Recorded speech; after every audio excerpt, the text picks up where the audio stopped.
Last year, my friend got married in a Georgian pecan orchard.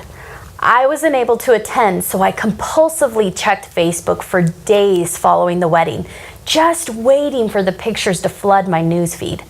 When they finally arrived, I spent the appropriate amount of time scanning each one, liking and commenting enough to show I cared, and making sure to offer my congratulations to the happy couple at least as many times as their other friends. You know, just the usual. About halfway through the photos, I stopped my scrolling to simply stare. As part of their wedding, my friend and her new husband had added in a foot washing ceremony. The picture of my friend's husband kneeling on the ground, bathing her feet in the middle of an orchard has been burned into my brain. They literally started their marriage humbling themselves before one another, the way Jesus humbled himself before his disciples. Even though it's only a symbolic gesture, that picture says more about real love than any of the thousands of other wedding photos I have perused and liked on Facebook before or since, including my own. The washing of the disciples' feet in John 13 is the quintessential example of the love Jesus had for them and us. In those days, foot washing was a chore typically reserved for slaves due to its inherent nastiness. People walked long distances on roads that were used by donkeys, horses, oxen, and the occasional camel who left all kinds of presents for sandaled feet to step in.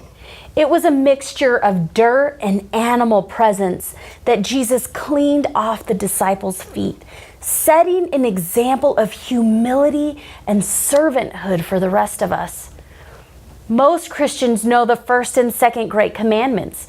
The version in Mark 12:30 states, "You shall love the Lord your God with all your heart, with all your soul, with all your mind, and with all your strength." The second is this, "You shall love your neighbor as yourself." Love must be the distinguishing mark of a disciple of Jesus.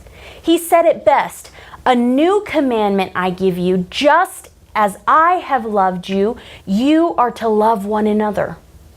The command to love one another's neighbors was not new. The newness was found in loving one another as Jesus loved his disciples.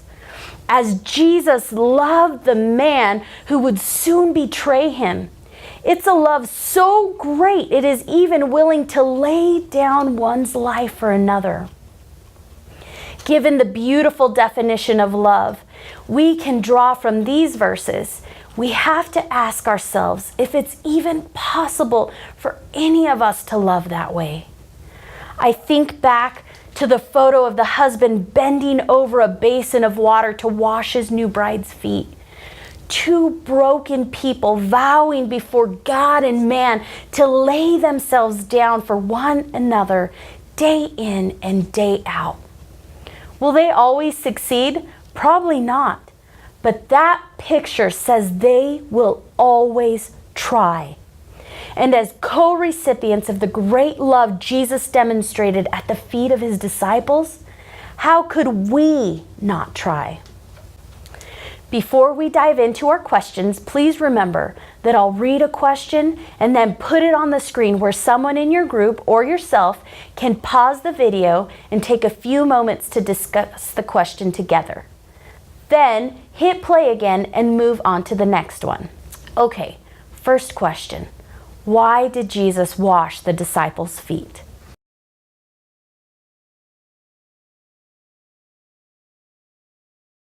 What are some examples of servant leadership in your life, and how are they distinguishable from the world's ideas of good leadership?